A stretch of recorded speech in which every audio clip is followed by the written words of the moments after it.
मारने के लिए बम नहीं फेंका है इनके तरह छतों के ऊपर पोस्टर लगाए, मैं बता दूं। छतों के ऊपर से बम नहीं फेंके। आप आए दिन फतवे देते हो इस देश में, कैसी बातें करते हैं? कितने फतवे बताऊं मैं आपको? जहाँ चाहो उठा के हमको काट डालो और फिर अभी को कट्टर कहो। एक समाज अपने ईष्ट का मंदिर बनाना चाहता है, 50 साल तक वो इंतजार करता है कोर्ट का, उसके बाद भी कहा जाता है कि मुसलमान असुरक्षित है। ये भावना जगानी बंद करिए। और ये सत्य है, ये सत्य है। इनके नाम पर बेच रहे हैं कश्मीरियों को। यहाँ मत आइए प्लीज, प्लीज ये पेट्रोल बम लेके आएंगे, शोभा नहीं देते। महिलाओं के साथ बलात्कार हुआ, आप कहता है ये नौटंकी है? कौन कहता है ये नौटंकी है? अरे शर्म आनी चाहिए। आप देख रहे हैं ये देश है हमारा, अमीश देवगन के साथ।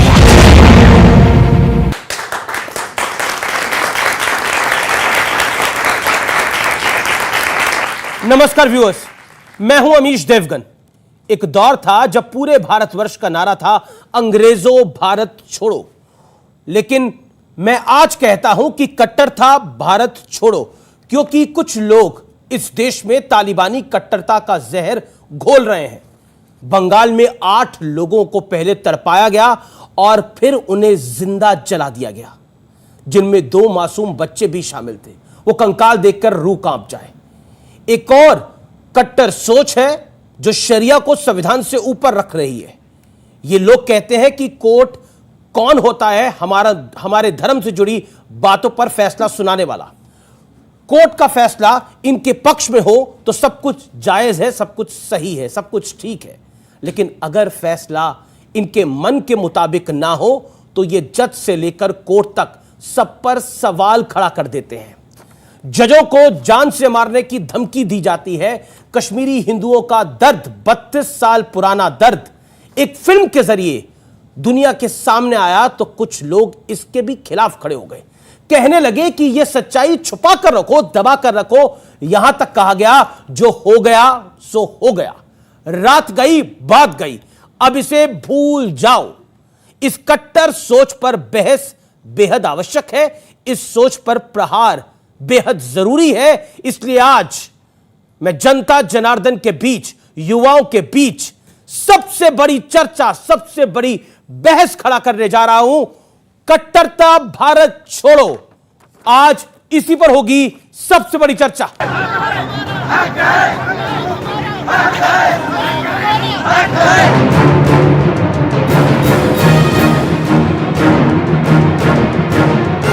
कट्टरता किसी भी लोकतंत्र के लिए दीमक की तरह होती है। परेशान करने वाली बात यह है कि हिंदुस्तान में अब कट्टर सोच सारी हदें और दायरे पार कर रही है। कर्नाटक में हिजाब के खिलाफ फैसला आया तो इसका खुलेआम विरोध हुआ। जज को जान से मारने की धमकी मिलने लगी।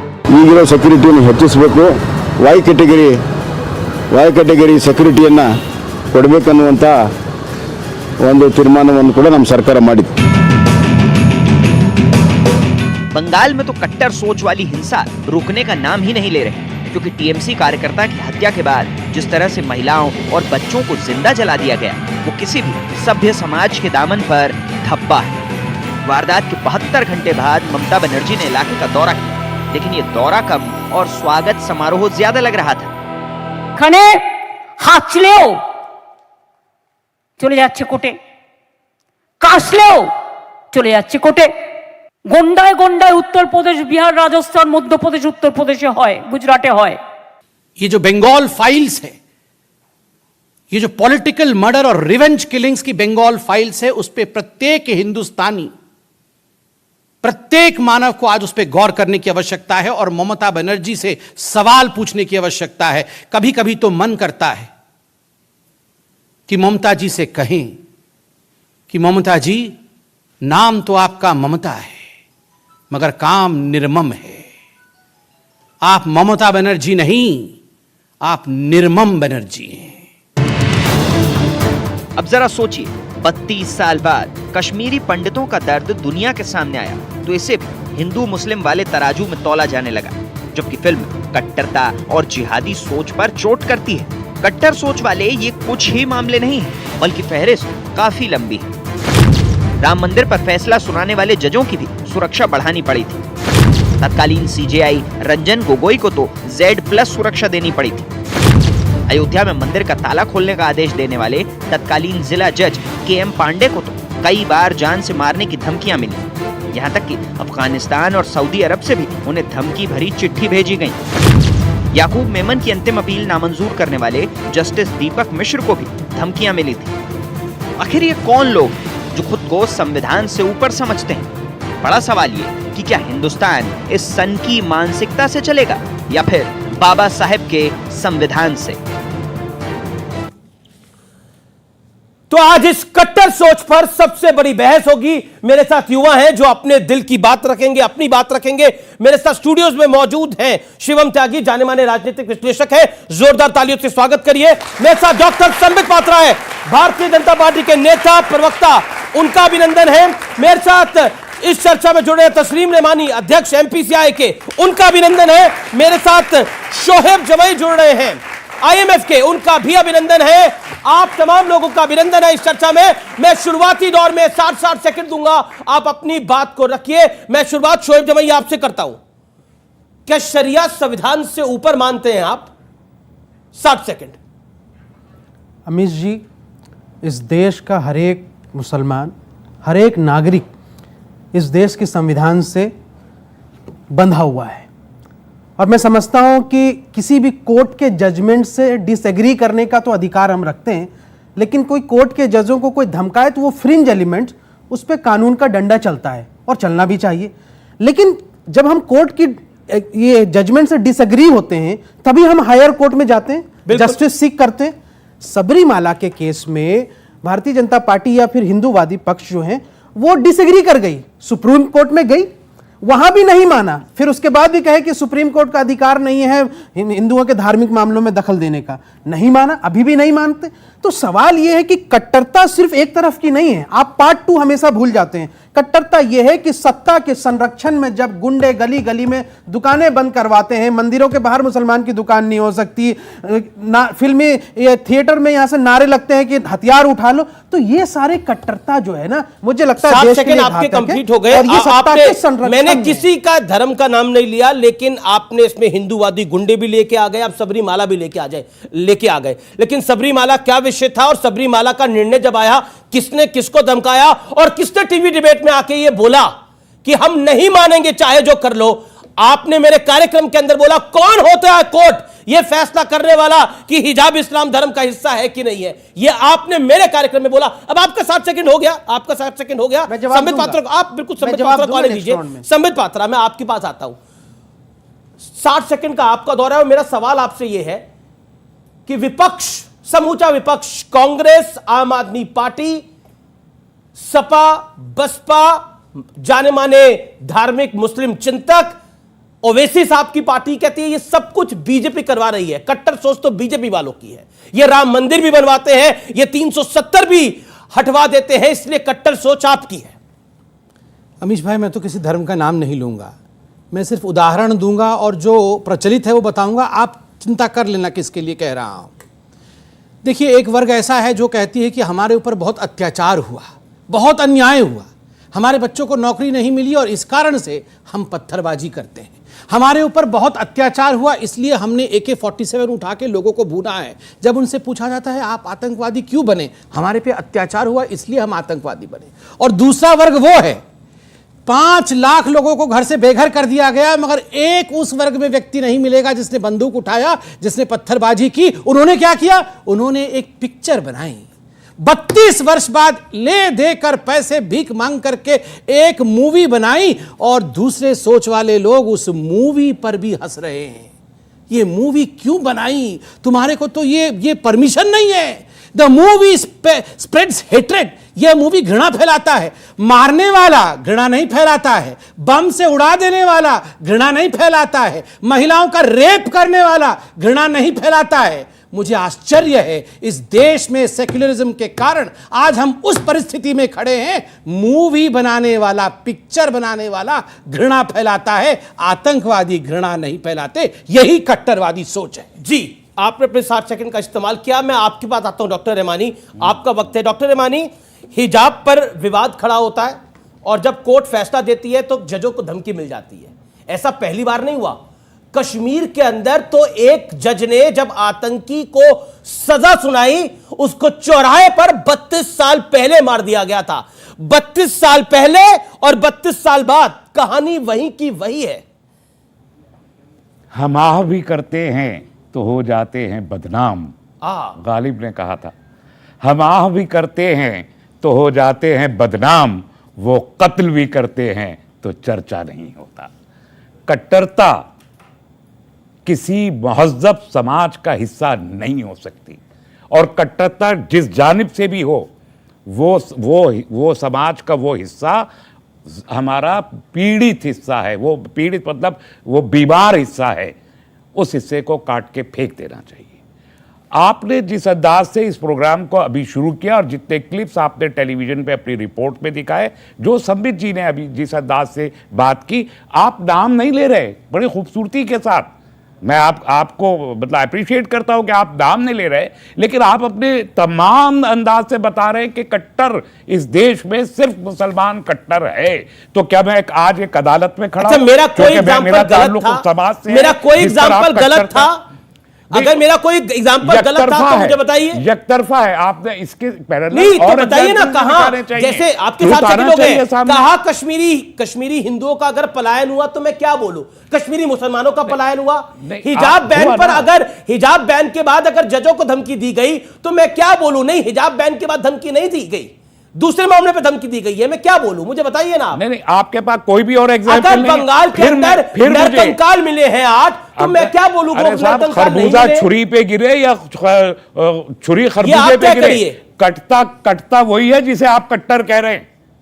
खरबूजा छुरी पे, आप देख लीजिए बंगाल में जिस घटना का आप बंगाल में जिक्र कर रहे हैं, खरबूजा छुरी पे गिरे तो भी खरबूजा कट रहा है, और छुरी खरबूजे पे गिर जाए तो भी खरबूजा कट रहा है। हम तो माले मुफ्त बने हुए हैं कि जहां चाहो उठा के हमको काट डालो और फिर अभी को कट्टर कहो।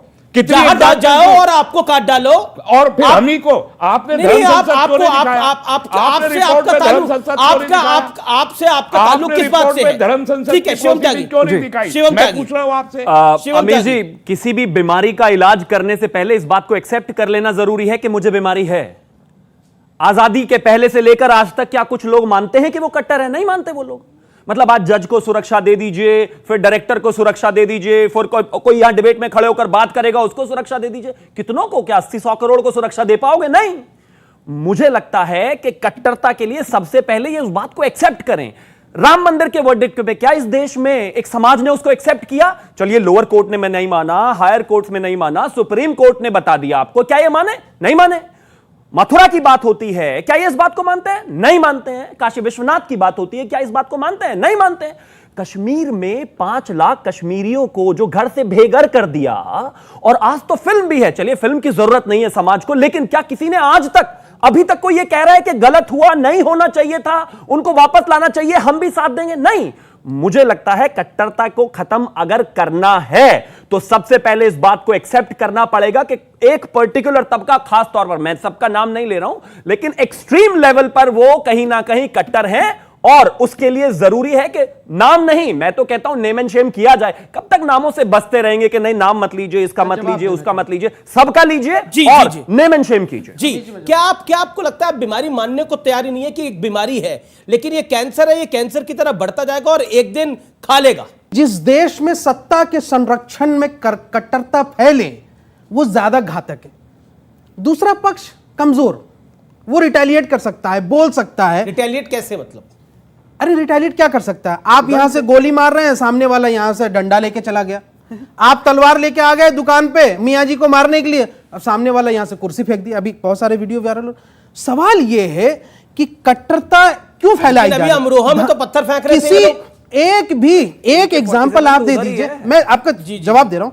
एक एग्जाम्पल दे दीजिए कि इस देश के मुसलमानों ने पिछले 70 सालों में कोई धर्म संसद करके कभी कहा हो कि फला यहां से लोगों को यहां से मार दो और हथियार उठा लो? कभी इस देश के मुसलमानों ने कहा कि मेजॉरिटी कम्युनिटी के खिलाफ हथियार उठा लो? नहीं। किसी देश के बड़े यहां से ऐसे संगठन नहीं है जिसने ये कहा। लेकिन हाँ हुआ, इस देश कार्रवाई हुई और किसी ने उनका संरक्षण नहीं किया। ये लेकिन लगातार हो रहा है कश्मीर के अंदर, इस देश में लगातार हो रहा है। वहाबी सोच के कारण कश्मीरी हिंदुओं को विस्थापित करना पड़ा है। मैं 10 सेकंड, अच्छा ठीक है, 10 सेकंड में अपनी बातों के। कश्मीर के जेनोसाइड की बात हो रही है। इस देश में आजादी के बाद सबसे बड़ा जेनोसाइड जो हुआ 1947 के बंटवारे के बाद, वो जम्मू के उधमपुर में हुआ, जहां 2.5 लाख कश्मीरी मुसलमानों को कत्लेआम करके यहां से गड्ढे में डाल दिया गया, ट्रक बाय ट्रक। यह इतिहास जाके विकिपीडिया में भी पढ़ लीजिए, वो भी 84,000 आंकड़ा दिखा रहे हैं। सबसे बड़ा जनसंहार 2.5 लाख जम्मू के अंदर। ये पढ़िए, कभी देश ने बताया नहीं, कभी टीवी में ये मामला आया नहीं, मैंने आज बताया है। देश इसको पढ़ना चाहे तो पढ़ सकता है। अब क्योंकि 47 की बात हुई है तो दूर तलक जाएगी। ओके डॉक्टर पास। 47 के बाद, बंटवारे के बाद ये हुआ उधमपुर जम्मू में। बड़े ध्यान से मैंने सुना, तस्लीम रहमानी जी ने एक शेर कहा कि हम आह भी करते हैं तो हो जाते हैं बदनाम। ये आह नहीं करते हैं, ये धड़ाम करते हैं, और जब धड़ाम करेंगे तो बदनाम होंगे। नहीं, ये सुनने में तो बात ही आपको अंदाज अलग लग रहा होगा, मगर सोच के देखिए, मगर विक्टिम हो धड़ाम करने के बाद भी बोलते हैं हमने तो केवल आह किया है।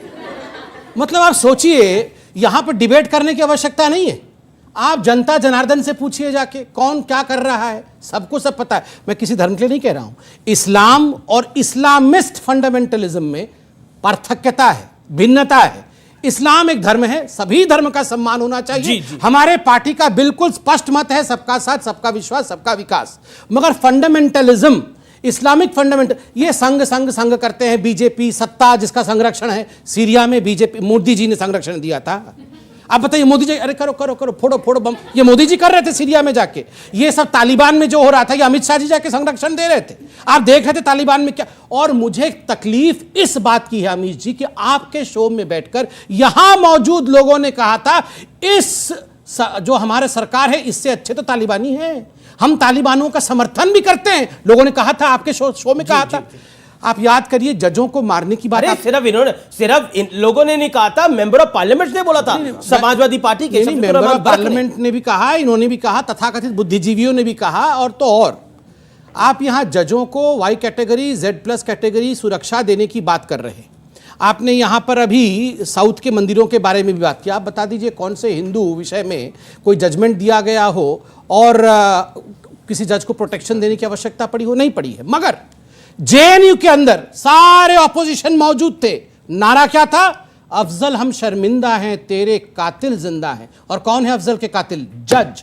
सुप्रीम कोर्ट के जज को कातिल बना करके अफजल हम शर्मिंदा है, तेरे कातिल जिंदा है। नीलकांत टप्लू और नीलकांत जी क्या सर, मैं बीच में कट्टरपंथी यही होती है, बीच में बोलना। देखिए, शांति हमसे ही सीखिए। नहीं, आप देखिए, हमसे शांति सीखिए। थक गए हैं? नहीं थका। कितना पोस्टर लगा के आए? सर देखिए, मैं शांति से पिक्चरों के पोस्टर लगा, मैं शांति से कितना पोस्टर लगाया? किसी की त्रासदी का मजाक नहीं उड़ाना। मैं जवाब दूंगा, लगा रहे हैं, मैं जवाब दूंगा, मगर प्लीज चिल्लाइए मत, आराम से बात करें। ये जो आतंक होता है ना, शाब्दिक आतंक, ये भी अच्छा नहीं है। नहीं, क्योंकि पोस्टर की बात करी, मैं एक बाइट एक सेकंड जी मैं पोस्टर पे आप भी लगा रहे हैं? पहला मैं पोस्टर कितना पोस्टर लगाया? पहला मैं पोस्टर पे बोल दूं। जमाई साहब, आपने सवाल पूछा, मैं अपनी बात को काट के पहले आपके प्रश्न का जवाब। मुझे दुख होता है, मुझे कष्ट हुआ अरविंद केजरीवाल जी और उनके कुछ चाटुकार जो हंस रहे थे ठहाके मार के, और जो उन्होंने कहा ये जो नकली पिक्चर है, झूठी पिक्चर है, उसके पोस्टर लगाने आप लोग व्यस्त हैं बीजेपी वाले। पहले तो अरविंद केजरीवाल और उनके गुर्गे जो हैं ये माफी मांगे। ये कश्मीरी पंडितों के ऊपर ठहाके मार के हंसने, पिक्चरों से मसले हल नहीं हो गए। सर मैं आपके बीच में नहीं बोल सर, आपने अमित भाई, मैं आपसे रिक्वेस्ट करूंगा, अपनी बात को रखिए, ये अपनी बात को रखिए। 30 सेकंड में आप सब 30 सेकंड में समाप्त करें, फिर आप एक मिनट बोलिए। आप बोल रहे हैं आप प्रोफेसर हैं, ऑडियंस भी इस प्रकार बीच में चिल्लाते नहीं है सर। एक सेकंड सर, मैं लड़ नहीं रहा हूं। नहीं, आप मेरे हंसी उड़ाई, आपने हंसी उड़ाई, आपने बोला कितने पोस्टर एक सेकंड मैं बोल लूं, फिर बोलेंगे। मैं बोलूं, आराम से बोलिए। ये आतंकवादी यहाँ अलाउड नहीं होंगे, इसको चिल्लाना। ये आतंकवादी सोच की किसी को बोलने नहीं देना है, ये उचित नहीं है। मैं बोल लूं, फिर आप बोलिएगा। मैं कहां आपको रोक रहा हूं? देखिए अमीश भाई, सिर्फ इतना कह रहा हूं, चलिए हमने कश्मीर फाइल्स के पोस्टर लगा लिए, कम से कम अरविंद केजरीवाल जी, आपने अपने काउंसलर को कहा था हिंदुओं को मारने के लिए छतों के ऊपर पेट्रोल बम रखो। इमरान हुसैन, क्या कौन सा हुसैन है वो जो जेल के अंदर, ताहिर हुसैन, वो ताहिर हुसैन के छत के ऊपर हिंदुओं को मारने के लिए अरविंद केजरीवाल जी, आप और आपके गुर्गों ने बम रखवाए थे, हिंदुओं का कत्लेआम करवाया। कम से कम हमने पोस्टर लगाए हैं सच्चे विषयों में। मारने के लिए बम नहीं फेंका है इनके तरह छतों के ऊपर पोस्टर लगाए, मैं बता, छतों के ऊपर से बम नहीं फेंके। और इन्होंने इनकी हिम्मत, ये कश्मीरी पंडितों के ऊपर हंसी मजाक करें, इनकी हिम्मत लगाए, ये इस देश में रह करके यहाँ पर हिंदुओं के खिलाफ मजाक बसाया। ये कह रहे हैं कि मजाक उड़ाने का विषय क्या है? एक बताइए, मैंने कहा- कश्मीरी हिंदुओं के साथ इतनी बड़ी त्रासदी हुई, आर्य गिरजा टिक्कू का गैंग रेप करके उसको आर्य के बीच में काट दिया गया। अरे भाई, मुझे सब नहीं, पता नहीं, है। नहीं, क्या पता है आपको? इसको हमें इतना पता लाइट है। मत लीजिए। इनको कैंसर का ट्रीटमेंट मालूम पता है, है, चाहिए। सब कुछ ये पता है। पिक्चर से पहले ये भी हमें भगवान पता है। था। बिल्कुल। हम इस पिक्चर से पहले भी हमें पता है। इनसे पूछिए, सब कुछ पता है। कि भाई तुम बाकी किसी पोस्टर को पता लगा रहे नहीं हो, ये बताओ कितने कश्मीरी पंडितों को बसाए वहां, कितनी कॉलोनियां, रिड्रेशल आपके होते हुए बसाएंगे कहां से? आप तो उड़ा देंगे फिर से नहीं, जाके। डिस्ट्रेस सेल का क्या हुआ? आप यहां से जी जी जी, अब मैं ऑडियंस के बाद चलता हूं। मजाक बना के रख दिया आपने। आप लोग, आप में से कौन सवाल पूछा जाता है? पोस्टर लगा हाथ खड़ा करो और सवाल पूछिए। में जी, जी, पोस्टर जी। लगा रहे हो। क्या सवाल है आपका? सर, मैं सबसे पहले सवाल आपसे पूछना चाहता हूँ। आपने अभी ये बोला कि हमने कभी भी धर्म संसद करके किसी भी स्पेसिफिक कम्युनिटी के खिलाफ कोई भी गलत बात नहीं बोली है। तो ये बताइए, सोनू निगम के खिलाफ फतवा क्यों जारी किया गया? क्या सिर्फ इस वजह से क्योंकि उसने बोल दिया था कि अजान की स्पीकर से मेरी नींद खुल जाती है? और देवबंद धर्म संसद नहीं था रे, नहीं था ना? वही वो कह रहे हैं कि एक दो लुखे लफंगे समाज से उठ के आते हैं, बयान दे देते हैं, चैनल उसको बड़ा बना। किसी नहीं, देवबंद ने देवबंद कितने- नहीं, नो सोनू एनी निगम की इस्लामिक बात- सेमिनरीज, लेकिन ये कश्मीरी पंडितों पंडितों को मारने का फतवा कहां से आया था? हैं? जब मस्जिदों से बोला गया था कि तुम कश्मीरी हिंदुओं, तुम चले जाओ अपनी औरतों को छोड़कर, ये किसने बोला गया था? ये नापाक नहीं, पाकिस्तान से आया था। अगर कश्मीर ये में रहना नापाक है तो पाकिस्तान अल्लाह से आया। अकबर कह रहा होगा, तेरा मेरा रिश्ता क्या? बोल तो रहा हूं। ला इलाहा इल्लल्लाह। ये मस्जिदों से नारे निकले और उन मस्जिदों से नारे आपने निकलने के पूछा ना, बाद फतवा धर्म कहां से संसद आया करने था? की जरूरत नहीं पड़ी। ये काट दिया गया कश्मीरी पंडितों ये को। नापाक पाकिस्तान से आया था ये फतवा, जहां मोदी जी बिरयानी खाने गए थे, शिवम त्यागी, एक सेकंड, वहीं से आया था ये एक फतवा। सेकंड, शिवम त्यागी। देखिए, अब सबसे पहले तो मैं एक चीज कहना चाहता हूं कि इस देश में जितनी भी इस तरह की त्रासदियां हुई हैं, उनके पोस्टर हर एक राष्ट्रवादी को लगाने ही चाहिए। मैं तो कहता हूं 84 के भी लगाइए, 47 के भी लगाइए। और ये कह रहे हैं कि मतलब धर्म संसद नहीं होती। अरे धर्म संसद की जरूरत ही नहीं है। अगर कोई हिंदू या फिर आपके बारे में जरा सा बोल दे, आप उसका गला काट देते हो सीधा जाकर। जरूरत क्या है? धर्म संसद तो तब जरूरत होगी ना। आप आए दिन फतवे देते हो इस देश में, कैसी बातें करते हैं? कितने फतवे बताऊं मैं आपको? बताइए, कितनों के गले काटे आपने? जी, जी, जी। होता क्या मतलब? इस तरफ से। वो तो आप ही बताएंगे ना। देता तो आप ही हैं, मैं तो देता नहीं। तस्वीर मानी, ये तो आप लाख कोशिश कर लीजिए, लेकिन ये देश बदल रहा है।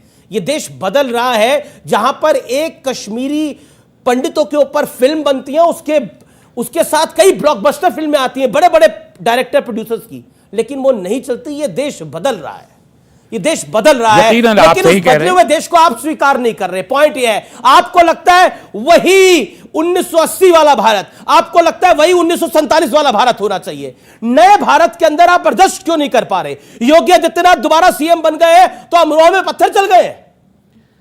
देखिए, आपने एतराफ़ किया और ये अच्छी बात है कि आपने एतराफ़ किया, और इसके कुछ एविडेंसेस मैं और देता हूं कैसे बदला देश। 2014 मई के महीने में जब मोदी जी ने शपथ ग्रहण किया, आप तो अभी तो योगी जी के बाद आया नहीं, तो एक स्टेटमेंट आया। बीजेपी वाले भूल जाएंगे, रहमानी साहब आप नहीं भूलेंगे। 14 मई 2014। ऐसा क्यों? आप मुझे जवाब देने की बिल्कुल, इजाजत बिल्कुल, मौका देंगे? दे रहा हूं मैं, आप ही मैं को तो मौका खामोशी खड़ा हूं। जी जी, बोलिए बोलिए। तब एक स्टेटमेंट आया कि 800 साल के बाद हिंदुओं की सरकार आई है, विश्व हिंदू परिषद के उस वक्त के आजहानी सदर अशोक सिंघल जी का। तथागत रॉय हैं जो गवर्नर थे त्रिपुरा के, उन्होंने कहा कि हिंदू राष्ट्र बनाना है तो इस देश में खून के दरिया से गुजरना पड़ेगा। ये तब्दीली आई। जिस आप दिल्ली रॉइड्स की बात कर रहे हैं, उन दिल्ली रॉइड्स से पहले हमारे एक मंत्री महोदय जो सेंटर में बैठे हुए हैं, उन्होंने ये फरमाया कि देश के गद्दारों को गोलीबारों सालों को, गोया पुलिस और डिपार्टमेंट है ही नहीं, अब बीजेपी के लोग गोली मारने का काम करेंगे। देश बदल रहा है, इसमें कोई दो राय नहीं है। और आप चाहते हो, और आज जो प्रोग्राम आप कर रहे हैं इसके जरिए आप बताना चाह रहे हैं कि हिंदुस्तान के उन लोगों को जिन्हें आप कट्टर कह रहे हैं, उन्हें अपने आप को सेकेंड क्लास सिटीजनशिप अपनी कबूल कर लेनी चाहिए। आप एक्चुअली ये कहना चाहते हैं कि जो इक्वालिटी ऑफ सिटीजनरी है इस कंट्री में वो खत्म हो जानी चाहिए, और मेजॉरिटी कम्युनिटी को बड़ा हो जाना चाहिए, और माइनॉरिटी कम्युनिटी को एक सेकंड क्लास सिटीजनशिप और उसके voting right and all this thing, उनको हाशिए पे, मार्जिन पे जाके खड़ा हो जाना चाहिए। और इसके लिए हमको कबूल कर लेना चाहिए कि ये डबल इंजन की सरकार, ये मोदी की सरकार, ये अमित शाह जी की सरकार, ये योगी की सरकार आ गई है। भारत बदल गया है। अब तुम वो 80 वाले नहीं हो, अब तुम वो सेकुलर नहीं हो। अब यहाँ हम आके बैठे हैं, जो सरकार वो आपने कॉन्स्टिट्यूशन बोला ऑफ इंडिया को आपने बदलने बोला आई है। 2014 से पहले भारत सेकुलर था। मंत्री तो जो सेकुलर मंत्रियों ने कहा उस कि सेकुलर भारत के अंदर उस सेकुलर भारत के अंदर कि हम कॉन्स्टिट्यूशन ऑफ ठीक इंडिया है, को सब बदलने आपको आए, तो 2014 तस्लीम से कर पहले लेना वाला चाहिए सेकुलर हमें इंडिया कि चाहिए। नया इंडिया ठीक है, इसमें ये पॉइंट रखा गया। constitution नहीं 2014 से चलेगा। पहले जो 80 पे आपको चल रहा था। 2014 से पहले वाला इंडिया बेहतर लगता था? पब्लिक कह रही है। Exactly. रूल इज रूल है। अगर आप हिजाब पहन के जा रहे हो तो फिर स्कूल का मतलब ही क्या हुआ? वहाँ पे आप सेक्युलरिज्म सिखा रहे हो ना कि कोई है नहीं। सेकुलरिज्म है बेटा, स्कूल में भी गायत्री मंत्र पढ़ते हैं ना सब लोग। सेकुलरिज्म का सर भारतीय कॉन्स्टिट्यूशन में ये लिखा गया है कि गायत्री किसी भी एक बार धर्म को- सुनिए नहीं सोहेब जमाई जी, जब तक हम जीवित रहेंगे स्कूल में गायत्री मंत्र चलेगा। ये धमकाना बंद कर दीजिए। धमकाना नहीं, बिल्कुल धमकाना बंद कर दीजिए। गायत्री मंत्र कोई हिंदू नहीं है। तो फिर religion पहले neutral बता कहेगा। दें, गायत्री मंत्र कोई हिंदू नहीं है। तो गायत्री religion मंत्र neutral हिंदुस्तान है। तो religion neutral गायत्री की बात मंत्र क्यों करते हिंदुस्तान हैं? है। ये Religion- धमकाइए ये मत गायत्री दोहरा मंत्र। मापदंड ना है। ना ना ना बिल्कुल इसको सुन मतलब लीजिए। आपका सब नहीं, कुछ नहीं, यहाँ एक से सेकंड सही। एक सेकंड और सुन लीजिए। हमारा हिजाब गलत। अमीश भाई, तो ये ये हमारा आपका गायत्री religion मंत्र नहीं है, ये हम सबका गायत्री मंत्र ये है। religion ये neutral का देश है। का गायत्री मंत्र है, इस धरती का गायत्री मंत्र है। कट्टरता है। ये कट्टरता है। हिंदुस्तान का गायत्री मंत्र कट्टरता है। कहते हम हैं। गायत्री मंत्र लेके मारते नहीं, आप हम मुझे हम बम नहीं मजबूर फेंकते नहीं कर हैं। सकते ये कि मैं अल्लाह गीता अकबर बोल के पढ़ूं। बम फेंकते हैं। गुजरात किसने में- गायत्री मंत्र बोल के बम फेंका? गुजरात के मुझे एक आप उदाहरण गीता दिखाइए। आप मैं कमाल एक उदाहरण करते दिखाइए। हैं। मैं क्या एक करूं, सेकंड, ये तय नहीं यहाँ से ये करेंगे। ठीक है। मैं सभी धर्मों का एहतराम करता हूं, हाँ, मगर ये करते हैं। इन्होंने कहा कि गायत्री मंत्र कट्टरता है। मैं बता दूं, मैंने किसी व्यक्ति को पूरे विश्व में नहीं देखा है जो गायत्री मंत्र बोलते हुए किसी की हत्या करता हो। ओम या तो बम शांति फेंकता। का प्रतीक एक सेकंड है। अमीश भाई, मैं अमीश भाई गायत्री एक मंत्र सेकंड, का एक कट्टरता कहीं नहीं सेकंड, रहा। एक सेकंड। मैं इन्होंने कहा, कहा आपने ओम पे सवाल ना, उठाया। इन्होंने कहा, गायत्री इन्होंने मंत्र कहा, का आपने अरे अमीश भाई गायत्री बीच मंत्र में क्या होता है? देखिए, जब इन्होंने कहा गायत्री मंत्र गाना स्कूल में कट्टरता है, तो मैं कह दूं, मैंने किसी को विश्व में नहीं देखा है कि गायत्री मंत्र बोल के किसी को मारता हो, गला काटता हो या बम फेंकता हो। मगर मैंने ऑपोजिट जरूर मैंने जरूर ऑपोजिट सुना हो। जमाई साहब ने कहा कि ये गायत्री मंत्र गवाते हैं स्कूल में। मैं बता दूं, गायत्री मंत्र कोई हिंदू नहीं है, ये हिंदुस्तान का अंश है। कल को ये कहेंगे हिंदुस्तान नाम से हिंदू भी हटा दो, कल को ये कहेंगे हिंदुस्तान नाम से हिंदू हटा दो, हटा देंगे आप? ये क्या हटा बात? देंगे अब आप? आप मुझे जरा और नहीं नहीं अमीश भाई प्लीज अलाउ करो, बहुत दिल को दुखने वाला विषय है। नहीं, ये बड़ा विषय है, इसमें जवाब। प्लीज मैं जवाब देता हूं। हिजाब के लिए कोर्ट ने कहा है, ये संबित पात्रा है, और हम कौन होते हैं? देखिए, पहली चीज तो ये कि जो कट्टरता की बात है, गायत्री मंत्र कट्टर नहीं है जी। लेकिन वो लोग जो ये कहें कि गायत्री मंत्र हिंदुस्तान में हर शख्स को गाना होगा किसने क्योंकि कहा हर शख्स भारत को का गाना है, होगा? तो फिर ये कट्टर किसने कहा हर शख्स को गाना He होगा? said. नहीं, He इन्होंने said. कहा स्कूल में नहीं, He बंद said. होना चाहिए। नहीं, मैंने कहा इन्होंने- स्कूल में होगा। इन्होंने- मैंने कहा स्कूल का इन्होंने जो भी प्रार्थना कहा, नहीं, आपने आपने कहा कहा। स्कूल से प्रार्थना हट जानी चाहिए। प्रार्थना- मैं अभी कहता हूं स्कूल से दूसरी प्रार्थना बात- नहीं अब हटेगी। आप- क्यों हटेगी स्कूल से प्रार्थना? अभी रुकिए। क्यों हटेगी स्कूल से मैं प्रार्थना? किसी- कल को आप मैं- कहेंगे स्कूल में नमाज पढ़ना शुरू हो गया है। वैसे कर्नाटक के कई स्कूल में आपने नमाज पढ़ना शुरू पहले करवा से दिया है। बहुत जमाने से बहुत पढ़ी अच्छी जा बात है। 21वीं सदी में जहां भ्रूण हत्या, महिलाओं की सुरक्षा, शिक्षा उसकी बात होती है, उनको आगे बढ़ाने की बात होती है, ये आज भी उनको अपना गुलाम बनाकर रखना चाहते हैं। हिजाब और कुछ नहीं है, अभी तक तो सिर्फ उतना ही है। अब आगे इन्होंने कहा कि ये भारतीय जनता पार्टी हिंदू राष्ट्र बनाना चाहती है। मुझे 10-30 सेकंड दीजिएगा अमीश जी। सांस्कृतिक तौर पर आप इंडिपेंडेंट हैं। हाँ, सांस्कृतिक तौर पर हिंद महासागर से लेकर हिमालय तक आने वाली धरती हिंदू राष्ट्र है। मेरा नाम शिवम त्यागी है, मेरे पिता का नाम राकेश त्यागी है, उनके पिता का नाम राम नारायण त्यागी है, उनके पिता का नाम छज्जू सिंह है, उनके पिता का नाम कल्लू सिंह है। मैं गारंटी के साथ कहता हूं 7वीं जनरेशन तक अगर वो नाम बताएंगे कोई राम और श्याम ही निकलेगा। इतनी परेशानी क्यों है अपने पूर्वजों को एक्सेप्ट करने में? और कोई किसी को प्रेशर तो नहीं दे रहा कि आप अपनी पूजा पद्धति बदल दीजिए। मत बदलिए। आपकी बात का जवाब। देखिए, मुस्लिम बेटियां तो सर ढकने के लिए या बाल ढकने के लिए हिजाब पहनती, इन लोगों ने अपने दिमाग में हिजाब डाल लिया है। इन्होंने अपने दिमाग में जो हिजाब डाल लिया, खराब है कि हमने दिमाग में डाल लिया है। ठीक है, हिजाब खराब है मतलब? सुनिए, ये क्या बोल गए हैं बातों बातों में? हिजाब खराब है? नहीं, खराब क्यों? आपने हमने दिमाग में डाल लिया है। इन्होंने दिमाग में इसलिए डाल लिया। क्या हो गया आज? अरे भाई, आपने समझ, करेक्ट कर दीजिए, नहीं तो दिक्कत हो जाएगी। मैं ये कह रहा हूँ, फतवा एक इधर भी जारी हो जाएगा। हाँ, मुस्लिम बेटियां जो हैं वो पढ़ना चाह रही थी। नहीं, ये हिजाब वाला दिमाग वाला हिजाब क्या था? अरे दिमाग में पर्दा है इनके। अरे पर्दे दिमाग में पर्दा है तो और पूरी पर्दा महिला तो को अच्छा है, आप इसको इनके। कहते हैं। इसको पर्दे को हटाइए। और आप पूरे महिला को पर्दे में आप- रखना चाहते हैं। आप- हम बता बोल दो रहे हैं क्या है? दिमागी पर्दा है। ये क्या कहना फंस चाहते गए हैं? बेचारे। अब बचाइए थोड़ा, देखिए, बचाइए अब मैं हमारे बताता साथ हूं। दोस्ती निभाइए। अकबर इलाहाबादी ने कहा था कि एक रोज नजर आई राह में चंद बेपर्दा बीबियां, अकबर जमीन में गैरत कौमी से गड़ गया, पूछा कि वो पर्दा जो तुम्हारा था क्या हुआ, कहने लगी कि अक्ल पे मर्दों के पड़ गया। हाँ, ये कहना चाह रहे ये हैं। कहना तो चाह आप रहे ही लोग की था वो, अकल के मर्दों पे पड़ गया। अच्छा अरे अब बस कुछ तो सवाल जो है, लोग पीछे आप कह रहे जाऊंगा, थे मेरा कम वादा था। अक्लमंद होती है उनके पास महिलाएं। वो खड़े भी थे। आप बोलिए। पहला सर कि YouTube पे तो सर बिट्टा कराटे का भी कन्फेशन है कि उन्होंने कश्मीरी हिंदुओं को मारा है, उसको आप क्यों नहीं मानते? दूसरी बात कि सर आप लोग कहते हैं कि इक्वालिटी नहीं है धर्मों में, तो फिर सर जब भारतीय जनता पार्टी कहती है कि हम यूनिफॉर्म सिविल कोड लाएंगे तो उसका विरोध क्यों होता है?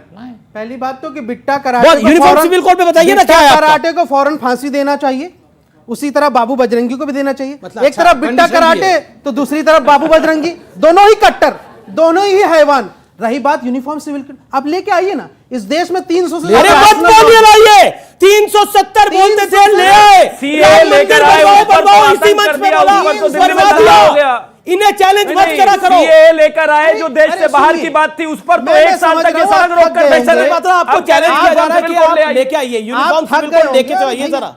संबित पात्रा अभी पोस्टर लगा रहे थे, फिर खरबूजा बेचने नहीं लगे। देखिए, बार बार मजाक मत उड़ाइए, कश्मीरी हिंदुओं का ये सब- का मजाक मत उड़ाइए। देखिए, मुझे ये सब कश्मीर बताइए। पे एक बात कैसे ये कहने तो- दीजिए। नहीं अब देखिए मैं खामोशी खड़ा हूं, मैं ठीक आपसे है, इजाजत आप- मांग आप रहा हूं। कह रहा हूं। आप आपको मैंने एंकर बोला हैं, कि मैं इसलिए आपको इजाजत आगे- मांग रहा आप हूं। बोलिए 30 सेकंड देश में 300 से 30 ज्यादा सेकंड में- personal law शोएब, शोएब, एक मिनट, शोएब, 30 सेकंड आपके में भाईजान बोलना बोल चाहता हूं। 7 साल हो गए, आप कश्मीर के उन परेशान हाल मुहाजिर लोगों का जो कैंपों में पड़े हैं, उनकी पीड़ा को लेकर राजनीतिक रोटियां सेक रहे हो। क्या स्टेप है? एक स्टेप बताइए कि आपने आज तक लिया हो। 7 साल से आप सरकार में, इससे पहले ठीक है, जवाब, 2001 से जवाब। लेके 4 तक वाजपेयी जी सरकार में रहे। ठीक है, आप- एक स्टेप आपने आप लिया जवाब और फिर कर लीजिए। लेके आप उनके आंसुओं को बेच रहे। राजनीति, हमको पीड़ा होती है, तकलीफ होती है, वो लाखों लोग पड़े और आप उनके लिए राजनीति ठीक है, करते हो, आपको- उनके लिए कोई जवाब नहीं देते। जी, उनको जवाब, हम जवाब। कहते हैं कि हम जाएंगे पहली गोली खाएंगे, कश्मीरी पंडितों को अच्छा, उनके ये घर गोली में खाएंगे। भेजेंगे, लेकिन ये नहीं चाहते। अच्छा ठीक है, इसलिए सब- कि इनकी अब आपने राजनीति, इनकी तरफ उंगली कट्टरता की करके इनकी राजनीति डिपेंड करती है कश्मीर के पंडितों के अच्छा ऊपर। ठीक है,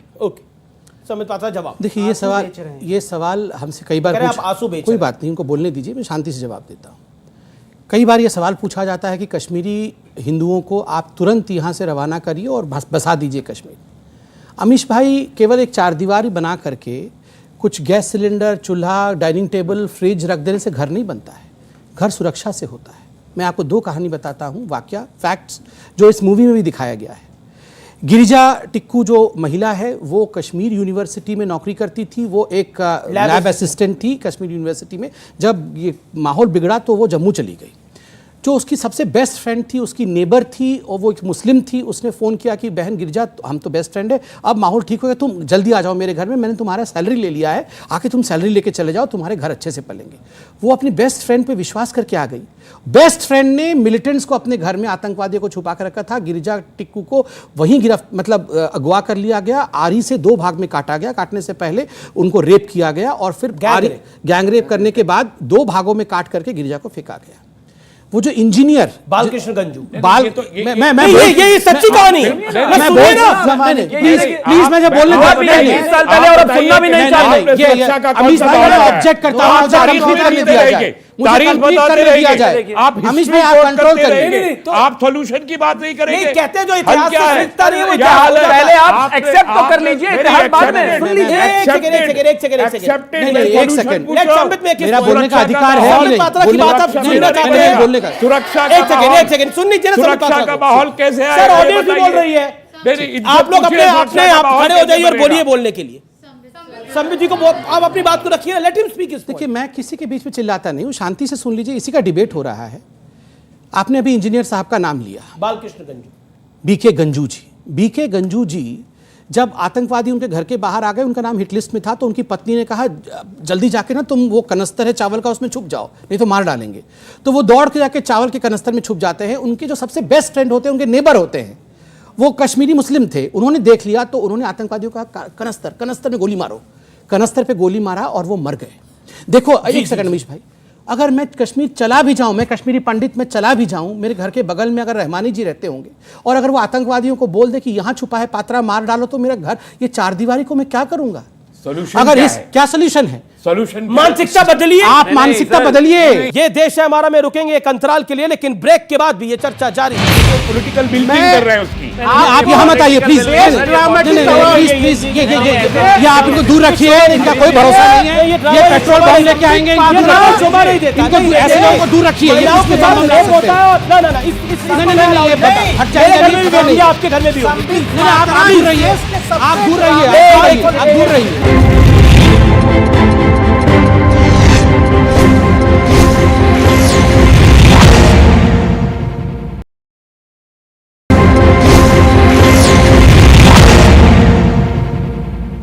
वेलकम बैक। आप देख रहे हैं ये देश है हमारा। हर बारी ये पॉइंट आता है कि डिबेट में कुछ निष्कर्ष तो नहीं निकल के आता, कुछ समाधान निकल के नहीं आता। अभी यहां बोला गया सरकार कहां है, सरकार कुछ करे। जब सरकार हिजाब पे कुछ करे तो भड़काओ आप, सरकार कुछ करे। जब सुप्रीम कोर्ट राम मंदिर बना दे तो भड़काओ आप, सरकार कुछ करे। जब सरकार सीए ला दे तो बोलो कि मुसलमानों की नागरिकता जा रही है, लेकिन एक मुसलमान की नागरिकता नहीं जा रही, वैसे की वैसी सलामत है, भड़काओ आप, लेकिन सरकार कुछ करे। उसके बाद कहा जाता है कि अपना दुख, दर्द और संवेदना भी जो है वो इतिहास है, उसमें मत बताओ। कहने के तरीके अलग हो सकते हैं, कोई कहता है रात गई बात गई, कोई कहता है आज की बात करो, लेकिन सॉल्यूशन इसका यही है कि कट्टरपंथ की विचारधारा को आगे मत बढ़ाओ। झूठ मत बार बार परोसो कि इस देश में मुसलमान आज सुरक्षित है, और इसमें बड़े बड़े कलाकार भी शामिल हुए जिन्हें बाद में बैकफुट पे जाना पड़ा क्योंकि वो झूठ बोल रहे थे, क्योंकि नहीं है असुरक्षित। अगर कहीं मुसलमान असुरक्षित है तो वो तालिबान में असुरक्षित है, वो सीरिया में असुरक्षित है, वो इराक में असुरक्षित है, भारत में असुरक्षित है। यहां पे डंके की चोट पे कहा जाता है कि रामलला का मंदिर हम नहीं बनने देंगे, उसके बाद भी सब कुछ सामान्य चलता है जी। कोर्ट फैसला करती है।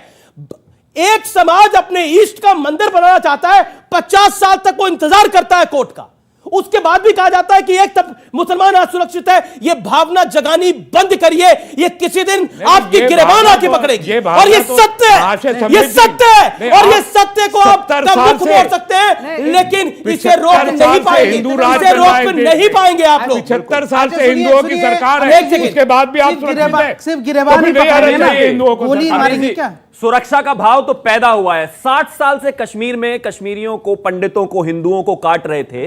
370 हटाना क्या वहां सुरक्षा का भाव पैदा करना नहीं था? वहां पर लाल चौक पर जब पाकिस्तान का झंडा फहराया जाता था तब तो नहीं बोले आप? कश्मीरी पंडित को भगाने के टाइम पे उनको ये बोला जाता था कि कन्वर्ट हो जाओ, या तो भाग जाओ या तो मर जाओ। ऐसा क्यों कहा जाता? अपने ही देश में रहने के लिए कन्वर्ट, मरना या भाग जाना पड़ेगा। ये आपको फिल्म से मालूम हुआ ना? हाँ तो सर वही तो उससे पहले मालूम नहीं हुआ था सर, वही तो चीज।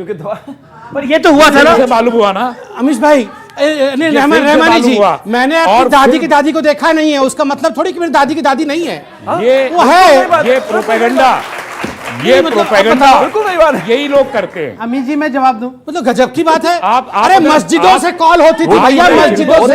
मैं कहता हूं क्या कॉल होती थी, जहन बनाना चाहते हैं, कॉल होती थी रालिफ, गालिब या चालिफ, ये कहा जाता था। रालिफ, गालिब या चालिफ ये कहा जाता था। इसका जो मतलब है, जो आपने बताया, वही एग्जैक्टली इसका मतलब है कि कन्वर्ट हो जाइए, या तो मर जाइए या तो भाग जाइए। आपने एक यंग जनरेशन में एक झूठ बोला। क्या बोला? आपने कहा कि यहाँ उस वक्त सरकार, जब 1990 में हुआ ये, तो उस वक्त सरकार जो है दूसरी थी, कांग्रेस। सर बाबू आपको बताऊं, उस वक्त सरकार कांग्रेस, ये सेंटर में बीजेपी के समर्थन से वीपी सिंह की सरकार थी। अडवाणी जी और वाजपेयी जी थे, और गवर्नर सेंटर की तरफ से भेजे जाते थे। जगमोहन जी 19 जनवरी को जाते हैं जम्मू इसलिए गए कि क्योंकि विंटर में जम्मू से ही कार्यक्रम होता है, सारे ठंड होती है ना, कितना बड़ा और गए, और उसी रात से वहां पे एक्सोडस शुरू हुआ। ये साजिश थी। मैं बता, उनके जाने से पहले 70 कश्मीरी आतंकियों को, जो वहां पे टेररिस्ट थे, उनको छोड़ दिया गया, जिन्होंने कत्लेआम। मैं ये इसलिए कह रहा हूं कि जगमोहन की जो साजिश है, जिसको एएस दौलत साहब ने, जो रॉ के पूर्व अधिकारी थे, उन्होंने किताब में लिखा, उसको पढ़िए बेटा, आप लोग स्कूल कॉलेज में पढ़ने वाले, उसको पढ़िए, पता चल जाएगा कि भारतीय जनता पार्टी का और जगमोहन का कितना सस्पिशियस रोल था। अब आपने बोल दिया कि भारतीय जनता पार्टी ने और जगमोहन ने कश्मीरी पंडितों को बचाया। राजीव गांधी ने जगमोहन ने कश्मीरी पंडितों को बचाया। आप झूठ मत बोलिए, झूठ। अरे झूठ क्या, कश्मीरी पंडित अभी आप किशनगंज की बीवी से पूछिए। अभी मैं अमीश देवगन की फाइल्स खोलता हूं। अरे खोलिए, आपको जो फाइल, राजीव गांधी ने अपनी फाइल आपकी बंद हो चुकी है। वो विपक्ष में कहा कि बीजेपी सत्ता में है, क्यों नहीं यहाँ से सरकार गिरा? राजीव गांधी को तो चिट्ठियां लिखते रहे। अरे आप जगमोहन, राजीव गांधी ने कहा फारूक अब्दुल्ला मेरा दोस्त है। अगर मोश कश्मीरियों का दर्द नहीं था, आज कश्मीरी इससे रानिब गालिब गायब नहीं हो जाता। नहीं दिया। ओके, वीपी सिंह की सरकार क्यों नहीं आराम से बोल सकता हूं। ये अगर क्या है? कश्मीरियों का अच्छा ठीक है, आपने अपने वक्तव्य को रखा ना। आज झूठा फिल्म के नाम पर बेच रहे हैं कश्मीरियों को, फिल्म के नाम पर दर्द को बेच रहे हैं। क्या भाषा बोल रहे हैं? क्या भाषा है? अमित आप अलाउ कर रहे हो?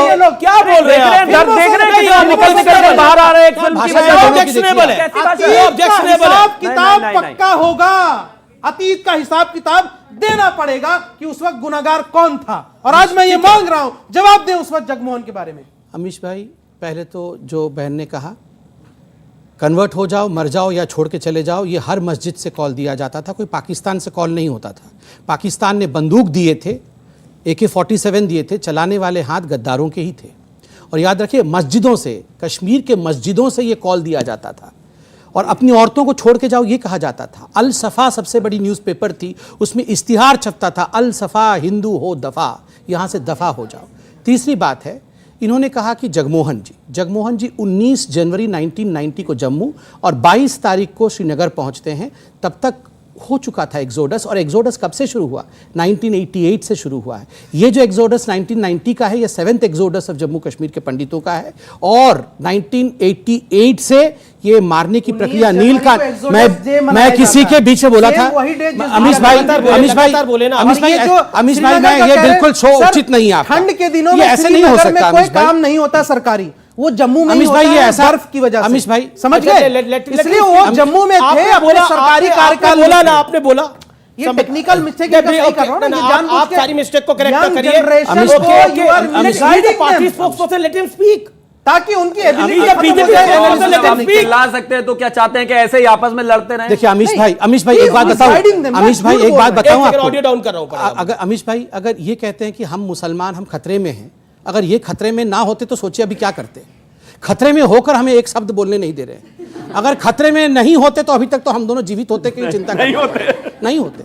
खतरे में होकर ये हालत है, बताइए। बावजूद 80% मतलब आप 7 साल के साथ, मतलब मारी दो अब लो, गर्दन काट ही दो, और क्या करें। 7 साल बाद भाई साहब बोल सकते हैं, हाथ जोड़ रहा हूं भाई, बोल सकते हैं। हिंदू बोल सकता है, 700 अब चलो हिंदू बोल भी नहीं सकता है, छोड़िए नहीं, हिंदू बोल भी नहीं सकता है भैया। साल में आपको 80% तक बढ़ाया है भाई, मतलब आपने 80% आपने बढ़ाया, आपने बढ़ाया 80%। आपकी कृपा से कैसे 80%? आपकी कृपा से हिंदू जो आज 100 से 80% हो गया, इन्होंने बढ़ाया है कि घटाया है? पूछो इनसे। आक्रांता राज कर रहे थे आप ही। अमीश भाई दोनों से बुलवा लो, मैं नहीं बोल रहा। क्या मतलब आप मुगलों को अपना क्यों मान लेते हैं? औरंगजेब से रिश्ता जोड़ते हैं, राम से रिश्ता तोड़ते हैं आप। मैं कोई रिश्ता नहीं जोड़ रहा। अमीश भाई आपने बोला हमारे हम थे, आप ये भड़काते हैं। अमीश भाई ये जो कश्मीर में लोग मारे गए उस पर इस प्रकार के बेशर्मी करना, आपको लगता है ये अभद्रता आपको मेरे को और इस शो को झेलना चाहिए? ये कश्मीरियों को, पंडितों का मारा जाना ये नौटंकी है?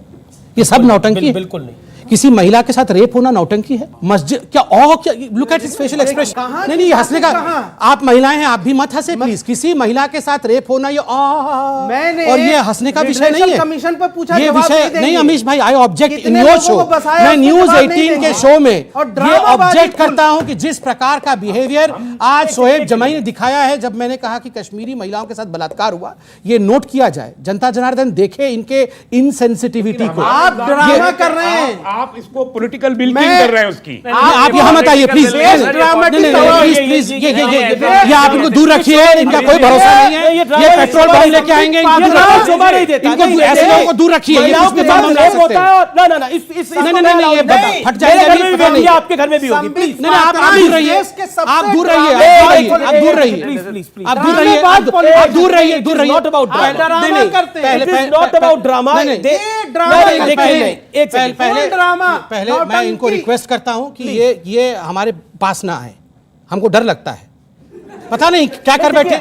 नहीं ये विषय गंभीर है, हम तो उनके पास नहीं जा रहे हैं। ये पास क्यों आते हैं? ये गंभीर क्यों पास आते हैं? इस प्रकार के मुद्रा के साथ ये पास क्यों आते हैं? ये हाथ उठा करके पास आना, हम इनके पास गए, हम इनके पास आए, ये हाथ उठा करके पास आना। हिंदू मुस्लिम पास नहीं आएंगे तो क्या? हाथ उठा के पास आएंगे? ये कट्टरता है। अरे हाथ कट्टरता है। देखिए महिलाओं के साथ बलात्कार हुआ, आप कहता है ये नौटंकी है? कौन कहता है ये नौटंकी है? अरे शर्म आनी चाहिए, कश्मीरी पंडित का शर्म मुद्दा आनी अलग चाहिए है भाई। ये बोलने नहीं, का। देखिए जो लोग एक कश्मीरी commercial film पंडितों है, की अगर इस इतनी त्रासदी की उससे हंसी उड़ा रहे हैं, देश की जनता उन्हें जवाब देगी।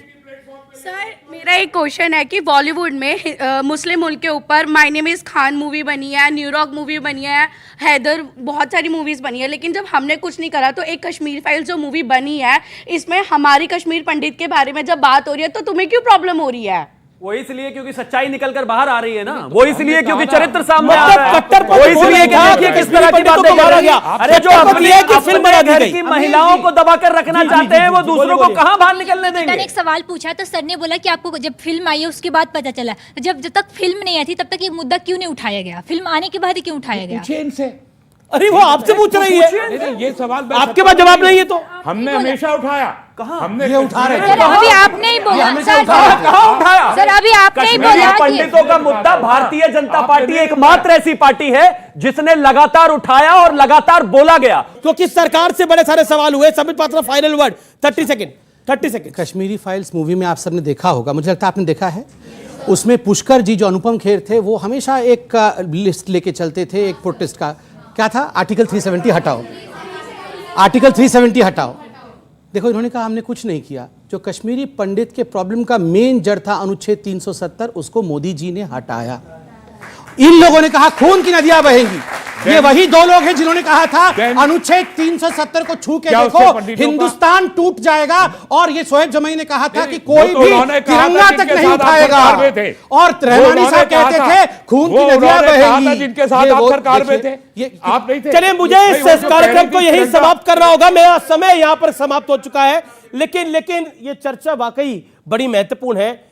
कट्टरता तभी भारत को छोड़ेगी जब मानसिकता उससे बाहर होगी, जब हम ये नहीं मानने को तैयार है कि हिजाब अब पहनना स्कूल के अंदर, बाहर आप डालिए, अब गैर कानूनी है क्योंकि कोर्ट ने बोल दिया है, तो उसको मानना पड़ेगा।